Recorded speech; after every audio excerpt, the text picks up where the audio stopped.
नमस्कार दोस्तों। पिछले सप्ताह पाकिस्तान में एक इंटरेस्टिंग इंसिडेंट हुआ। पाकिस्तान के पूर्व प्रधानमंत्री इमरान खान, जो कि वहाँ की अपोजिशन पार्टी पीटीआई के चेयरमैन हैं, उनको जो है पाकिस्तानी रेंजर्स, जो एक पारामिलिट्री ऑर्गेनाइजेशन है, उसके 100 से भी ज़्यादा जवानों ने इस्लामाबाद हाई कोर्ट के कॉम्प्लेक्स से अरेस्ट कर लिया और अरेस्ट करके उनको घसीटते हुए, जो पाकिस्तान में रेगुलर है, उसको जेल ले गए और वहाँ पर बंद कर दिया किसी केस के सिलसिले में। ये तो पाकिस्तान में नॉर्मल चीज़ है, कई बार हो चुका है, कई प्रधानमंत्रियों और मंत्रियों और नेताओं के साथ हो चुका है। लेकिन इसके बाद जो हुआ वो ज़्यादा इंटरेस्टिंग और ज़्यादा यूनिक था, अनप्रेसिडेंटेड था पाकिस्तानी हिस्ट्री में। इसके बाद इमरान खान और पीटीआई के जो लोग थे, उन्होंने पाकिस्तानी आर्मी के हेडक्वार्टर्स पर हमला कर दिया, जीएचक्यू को ब्रीच कर दिया, कॉर्प्स कमांडर लाहौर के घर को जला दिया, एयरफोर्स के बेसिस पे हमला हुए, एयरफोर्स बेसिस की दीवारें आउटसाइडर पेरीमीटर की गिराई जाने लगी, यहां तक कि पाक आर्मी के पर्सनल्स को पीटा जा रहा था। तो आज के इस वीडियो में हम लोग इन्हीं सारे मुद्दों के ऊपर बात करेंगे और मोस्टली हम लोग 3 चीज़ों के ऊपर फोकस करेंगे। पहला जो इशू ऑफ अरेस्ट था, इमरान खान को अरेस्ट क्यों किया गया और उसके जो कंडीशंस थे। दूसरा, जो पाकिस्तानी आर्मी का ह्यूमिलिएशन हुआ है, मतलब ये दशकों क्या, बहुत 1971 के बाद इतना बड़ा ह्यूमिलिएशन पाक आर्मी का हुआ है। और इसके साथ साथ जो तीसरी पॉइंट होगी वो भारत के ऊपर इसका क्या असर पड़ने वाला है। इन 3 मुद्दों के ऊपर हम लोग बात करेंगे। तो सबसे पहले अगर हम लोग अरेस्ट की बात करें, पाकिस्तान के इतिहास में कोई यूनिक घटना नहीं थी कि किसी फॉर्मर प्राइम मिनिस्टर या प्राइम मिनिस्टर को अरेस्ट करके जेल में डाला जा रहा था। ये पाकिस्तान में रेगुलरली हो चुका है। ये शायद 7वां या 8वां इंसिडेंट था कि किसी फॉर्मर पीएम या पीएम को जेल में डाला जा रहा था। वहां तो प्रधानमंत्री को मार्शल लॉ करके हटा के उसके बाद फांसी के फंदे तक झुलाया जा चुका है आर्मी के द्वारा। ये कोई नई चीज नहीं थी। पाकिस्तान का इस मामले में बहुत ही गंदा इतिहास रहा है। इस इशू में क्या हुआ कि इमरान खान, जिनको कि रिसेंटली नो कॉन्फिडेंस वोट जो था उसमें वो हार के उसके बाद वो हटे और शहबाज शरीफ जो है वो पाकिस्तान के नए प्रधानमंत्री बने पीएमएनएल से, और पीपीपी की जो मिलीजुली सरकार बनाई गई। उसके बाद इनके ऊपर कई सारे केसेस, 100 से भी ज़्यादा केसेस ऐसे रिपोर्ट किए जाते हैं, इनके ऊपर डाले गए हैं। तो उनमें से एक केस के सिलसिले में वो इस्लामाबाद हाईकोर्ट में गए हुए थे और एक कमरे में बैठकर अपना बायोमेट्रिक्स करा रहे थे। इसी वक्त जो है पाकिस्तानी रेंजर्स के 100 से भी ज़्यादा जवान ने, और इनके सपोर्टर्स तो ये लिस्ट कर रहे हैं कि उसमें पाकिस्तान की जो इलीट एसएसजी कमांडोज हैं वो लोग थे, और ये लोग जो है रेंजर्स के ड्रेस पहन के इमरान खान को अरेस्ट करने के लिए आए हुए थे। उन लोगों ने ज़बरदस्ती रूम का दरवाज़ा तोड़ा और दरवाज़ा तोड़कर वो इमरान खान के जिस कमरे में थे वहाँ घुसे और उसके बाद उनको घसीट कर ले गए, जिसमें कई सारे उनके सिक्योरिटी गार्ड, लॉयर, सबको चोट आया। पूरा उसके पिक्चर्स रिलीज किए गए, किस तरीके से वो लोग खून से लथपथ हैं। अगर जिस केस में उनको अरेस्ट किया गया स्पेसिफिकली उसकी बात करें तो इसका नाम अल कादिर ट्रस्ट केस बताया जा रहा है, जिसमें पाकिस्तान में जो एनएबी है, जो भारत में जैसे सीबीआई होती है, वहाँ नेशनल अकाउंटेबिलिटी ब्यूरो करके है, जो इस तरह के एंटी करप्शन केसेस को देखती है। नैब की इंक्वायरी उसके ऊपर चल रही थी। इस केस में क्या हुआ था कि 5 बिलियन के करीब रुपया और जमीन जो है वो दे दिया गया था अल कादिर ट्रस्ट को, पाकिस्तान के एक एलीट बिजनेसमैन के द्वारा, ताकि उनके द्वारा जो मनी लॉन्डर किया गया था उसको किसी तरीके से करप्शन करके फिक्स किया जा सके। ये जो पैसा और ट्रस्ट दिया गया था उसमें से कुछ जमीन दी गई थी अल कादिर ट्रस्ट को यूनिवर्सिटी बनाने के लिए। लेकिन मजे की बात क्या है कि जिस अल कादिर ट्रस्ट को बिजनेसमैन ने ये सारा का सारा पैसा दिया था और जमीन दी थी, उस ट्रस्ट में सिर्फ 2 ही ट्रस्टी हैं, एक इमरान खान और दूसरा उनकी जादूगरनी बीवी बुशरा बीबी, जो मैजिक उजिक करती है, ऐसा हम लोगों ने सुना है। वो हमेशा बुर्के में रहती है। तो ये पति इमरान खान और इसकी जादूगरनी बीवी दोनों को जमीन दिया गया, ये इन्होंने ट्रस्ट बनाया, यही दोनों ट्रस्टी हैं और इनको, ये प्रधानमंत्री हैं, बिजनेसमैन इनको जमीन दे रहे थे। So much for anti corruption plank of Imran Khan. और इसी मुद्दे के ऊपर पाकिस्तान में केस इन्वेस्टिगेशन चला और जो यहाँ की एनएबी है उसका ये आरोप है कि 190 मिलियन पाउंड पाकिस्तानी स्टेट को टैक्स के रूप में नुकसान हुआ, चूंकि इन लोगों ने पहले दरवाजे से फिक्सिंग कर ली थी। तो ये एक केस था जिसके ऊपर उन्हें अरेस्ट किया गया। लेकिन ये अकेला केस नहीं है, ऐसे 100 से भी ज़्यादा केस हैं। तोशक खाना केस है, जिसमें जो गिफ्ट पाकिस्तान के प्रधानमंत्री को दिया गया था उसमें से कुछ गिफ्ट इमरान खान लेके अपना घर चले गए थे। तो बहुत सारे केस, तो जो भी आरोप इमरान खान के ऊपर रहे, इस आरोप में अल कादिर ट्रस्ट वाले केस में उनको पाकिस्तानी रेंजर्स ने अरेस्ट कर लिया। जैसे ही उनको अरेस्ट करके पाक रेंजर्स ले गई, ये मीडिया के थ्रू और सोशल मीडिया के थ्रू पूरे पाकिस्तान में फैला। ये एकदम अनप्रेसिडेंटेड इंसिडेंट हो गया। मतलब अगर आप पाकिस्तान के इतिहास को देखें, वहाँ पे जो आर्मी का इन्फ्लुएंस है, जो कंट्रोल है, जो दबदबा है, जो डर है, जो खौफ है लोगों के बीच में। 1971 में बांग्लादेश का जब युद्ध हुआ था, जिस समय इंडियन आर्मी जब ईस्ट पाकिस्तान, जो आज का बांग्लादेश, उसमें घुस गई, और उसके बाद बंगालियों ने जब पाकिस्तानी आर्मी की धुनाई की थी, 1971 के बाद पहली बार पाकिस्तानी आर्मी अपने ही सिटीजन से पिट रही थी। उनको पीटा जा रहा था रोड पे, कॉर्प्स कमांडर लाहौर का घर जलाया गया। GHQ जो पाकिस्तानी आर्मी का हेडक्वार्टर्स है, जहां आर्मी चीफ से लेकर तमाम अथॉरिटीज रहते हैं, वहां पे इन लोगों ने घुस गया, प्रोटेस्टर्स दरवाजा खोल के घुस गए। और इन सारे प्रोटेस्ट के बीच एक इंटरेस्टिंग चीज निकल कर आ रही थी। चाहे GHQ की आप वीडियो देखें जिसमें प्रोटेस्टर्स घुस रहे हैं, वहां पे पाकिस्तानी आर्मी के पर्सनल्स खड़े हैं, बट वो कुछ कर नहीं रहे हैं।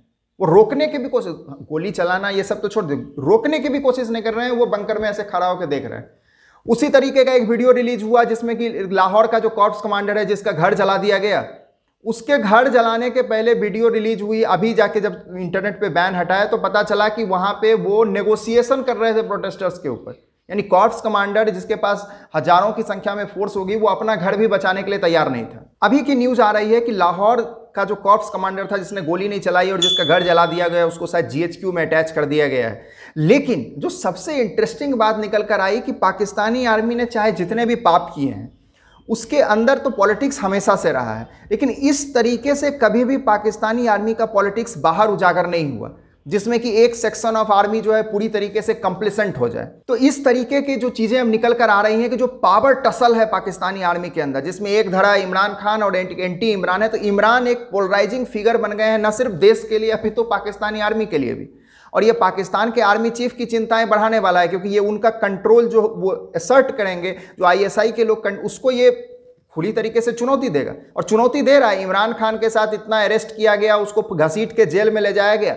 द मोमेंट उसको बेल मिला और वो इस्लामाबाद हाईकोर्ट में बैठा था, वो BBC को इंटरव्यू दे रहा था और जिस बंदे को नाम लेकर वो जिसको टारगेट कर रहा था वो पाकिस्तान का आर्मी चीफ था। ये कॉन्फिडेंस जब बंदे में आ रहा है तो इसका मतलब है कि पाकिस्तानी आर्मी का एक साइजेबल सेक्शन जो है वो पीठ पीछे से सपोर्ट कहीं ना कहीं दे रहा है इमरान खान को। सिर्फ यही नहीं, जो पाकिस्तानी आर्मी के कॉन्वायज सड़कों पर चल रहे थे, कॉन्वायज के ऊपर पत्थर और ये सब चीज़ों से हमला किया जा रहा था। और पाकिस्तानी आर्मी के जो बुरे दिन थे वो सिर्फ पाकिस्तान की जनता, विशेष करके PTI के जो सपोर्टर्स थे, उन्होंने सिर्फ नहीं लाए। पाकिस्तान का ये इतिहास रहा है कि आर्मी और ISI जो है वो जजेज को भी कंट्रोल करती है और उनके थ्रू अपने तरीके के फैसले उनसे लिखवाती है। इस बार जो जजेज हैं वो भी पाकिस्तानी आर्मी के खिलाफ चले गए। अचानक पाकिस्तान सुप्रीम कोर्ट के चीफ जस्टिस ने जो है वो कोर्ट में जो है ऑर्डर पास किया कि 1 घंटे के अंदर इमरान खान को कोर्ट में पेश करो। हालांकि 1 घंटे में नहीं, 2-3 घंटे में जो है इमरान खान को कोर्ट में पेश किया गया और पेश करने के बाद उनके ऊपर जो चार्जेस लगे थे उसको क्वैश करके उनको तुरंत बेल दे दिया गया और इस्लामाबाद हाईकोर्ट में केस को ट्रांसफर कर दिया गया। यह पूरी तरीके से एक अनप्रेसिडेंटेड था, जिसमें कि अब पाकिस्तान के जनता, PTI के जो सपोर्टर्स थे वो तो लात जूता दे रहे थे, जो पाकिस्तान की जो जुडिशरी है वो भी आर्मी के खिलाफ और आर्मी की जो सोच है उसके खिलाफ काम कर रही थी। और इस पूरे एपिसोड में एक चीज निकल कर आई कि जो इमरान खान का फंडा रहा है शुरू से ही पाकिस्तान में, अगर उसने 3 पावर सेंटर्स को देखा है, एक जनता जो लोग हैं जो सड़क पे प्रोटेस्ट कर सकते हैं, एक आर्मी जो इंस्टीट्यूशंस को कंट्रोल करती है और एसेट्स को कंट्रोल करती है, और तीसरा जुडिशरी जिसके हाथ में पावर तो है but it depends on the person जो जज है कि वो उसको एसर्ट करना चाहता है कि नहीं। इमरान खान ने हमेशा से ये चीज़ सोचा है कि अगर इसमें से 2 उसके साथ रहें, जनता, आर्मी और जुडिशरी, इसमें से 2 उसके साथ रहें तो वो आराम से he can sell through any difficulties. और इस इंसिडेंट में ये चीज़ निकल कर आई कि जनता में भी उसके लिए सपोर्ट है, कम से कम रोड पे निकल के हंगामा तो हो रहा है, और जो जुडिशरी है उसके अंदर भी सपोर्ट है। तो 2 का सपोर्ट इसे मिला, वो बेल लेके बाहर निकल गया। लेकिन पाकिस्तानी आर्मी का जो इतिहास रहा है वो इतनी आसानी से हार मानने वाली नहीं है। जो ह्यूमिलिएशन पाकिस्तानी आर्मी का हुआ है, पब्लिक ह्यूमिलिएशन हुआ है, वो इसका रिवेंज लेने की कोशिश तो जरूर कर सकते हैं। और पता नहीं अगर उसे लीगली अरेस्ट करने और लीगली जेल में न डालने दिया जाए तो कहीं बेनजीर भुट्टो की तरह एक गोली सीधे आके इमरान खान को लग गई, बेचारा वो तो कोर्ट के हियरिंग्स में जाता है तो बाल्टी बुलेट प्रूफ पहन के घूमता था, लेकिन कहाँ तक घूमेगा। अगर ISI के लोग चाह लेंगे तो किसी दिन एक गोली तो आके लग ही जाएगी। अब ये देखने वाली बात है कि ये अब कौन सा डायरेक्शन लेता है और ये चीज़ें किस तरीके से आगे बढ़ती है। लेकिन जो भी ये चीज़ें हैं ये तो पाकिस्तान की इंटरनल पॉलिटिक्स हैं और इंटरनल चीज़ें हैं। इसका भारत के ऊपर क्या इंप्लीकेशन पड़ेगा और भारत का इसके ऊपर क्या असर पड़ेगा, तो अगर आप मेरी ओपिनियन मांगें तो इसमें भारत के लिए नथिंग चेंजेस फॉर अस, हमारे लिए कुछ भी इसमें परिवर्तन नहीं होता है। इमरान खान के जो सपोर्टर्स हैं वो पाक आर्मी पे हमला कर रहे हैं, ये एक तरीके से घर की लड़ाई है। जो लोग आप लोग सोशल मीडिया यूज़ करते हैं, ट्विटर पर जितने भी पाकिस्तानी आर्मी के प्रोपेगेंडा के ट्विटर अकाउंट्स हैं, जो मतलब सेल्फलेस प्रोपेगेंडा जिसे आप कह सकते हैं, जो लोग सुपरमेसिस्ट विचारधारा से अपना अकाउंट बना के अपना समय लगा के प्रोपेगेंडा, उसमें से मेजॉरिटी मैं देखता हूँ इमरान खान को सपोर्ट करते हैं। तो इमरान खान जो है वो कोई डेमोक्रेट नहीं है। वो तो अफगानिस्तान में जब US फोर्सेस वहाँ से गई और तालिबान की सरकार आई तो उसने स्टेटमेंट दिया कि they have broken shackles of slavery, यानी कि गुलामी की जंजीर को तालिबानियों ने तोड़ दिया है। उनका तो नाम ही तालिबान खान निक नेम रखा गया था खैबर पख्तून में जो उनके काम रहे थे उसके आधार पर। तो वो कोई डेमोक्रेट इंसान नहीं है। वो पाकिस्तान के जो कोर प्रॉब्लम्स हैं, जो पाकिस्तान की इकोनॉमी के प्रॉब्लम्स है, पाकिस्तानी आर्मी का जो डिसप्रोपोर्शनेट, उसके ऊपर इमरान खान को कोई प्रॉब्लम नहीं है। आज के डेट में पाकिस्तानी आर्मी और आईएसआई के खिलाफ इमरान खान बोल रहे हैं, वो इंस्टीट्यूशन के खिलाफ नहीं बोल रहे हैं, वो कुछ लोगों के खिलाफ बोल रहे हैं। वो लोग वो चाहते हैं कि पाकिस्तानी आर्मी पॉलिटिक्स में इंटरफेयर करे, वो चाहते हैं कि आईएसआई पॉलिटिक्स में इंटरफेयर करे, विपक्षी पार्टी के लोगों को पकड़ पकड़ के जेल में डाले, उनको परेशान करे, गोली मरवाए, अरेस्ट करे, किडनैप करे, सब काम करे पाकिस्तानी आर्मी, लेकिन उनके फेवर से करे। वो पाकिस्तान के जो इंस्टीट्यूशनल प्रॉब्लम्स हैं उसका किसी भी तरीके से समाधान करने की क्षमता नहीं रखते हैं। तो वो he is not a part of solution, he is part of problem. Rather मैं तो वो कहूँगा कि वो तो प्रॉब्लम जो था उसके एडवांस डिजीज में वो पहुँच गए हैं। वो पाकिस्तानी आर्मी के क्रिएशन हैं, और ऐसे क्रिएशन हैं कि वो जैसे कहते हैं ना कि वो अब पाकिस्तानी आर्मी को ही खाने के लिए तैयार हो गया है। वो जिन बहुत बड़ा हो गया है। मुझे याद है उसका science and technology minister Fawad Chaudhry हुआ करता था। इसरो का जो है मून पे मिशन जा रहा था, मून तक वो मिशन पहुंच गया। लास्ट मोमेंट में जो है थोड़ा सा कुछ टेक्निकल फॉल्ट्स हुए, वो मिशन डेविएट कर गया और कहीं जाके गिर गए। तो फवाद चौधरी ने ट्वीट किया था कि भारत तो चंद्रमा पे पहुंच ही नहीं। मतलब इतना इंसल्टिंग और घटिया ट्वीट था। उस वक्त हम लोग लाइव देख रहे थे कंप्यूटर पे, अचानक जो है ट्विटर खोला तो फवाद चौधरी का ट्वीट आया।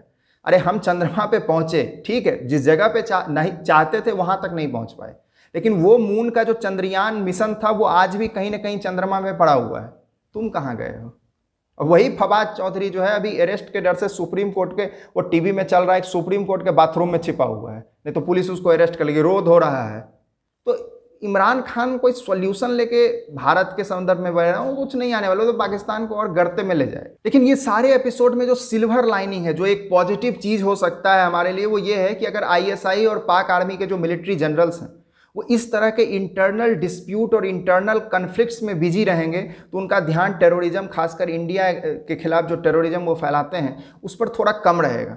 तो आईएसआई का ध्यान अगर कम रहे, उसके रिसोर्सेस कम रहें, तो कश्मीर में और देश के दूसरे हिस्सों में इस तरह के बम धमाके की घटनाओं में थोड़ी कमी आ सकती है, उसकी कोई गारंटी नहीं है। तो एक यही सिल्वर लाइनिंग है। और फिर रिसर्च एनालिसिस विंग रॉ के ऑपरेशंस, अभी तो रिसेंटली आजकल खबर आता है हर 15-20 दिन में कि पाकिस्तान में कोई मार दिया गया है, खासकर जो मिडिल रैंक के लीडर्स है। पाकिस्तान तो भूखा नंगा देश, हर किसी को Z+ प्रोटेक्शन तो नहीं दे सकता है, हर टेररिस्ट को, हाफिज सईद, दाऊद इब्राहिम, इन लोगों को दिया हुआ है, हर को तो नहीं दे सकता।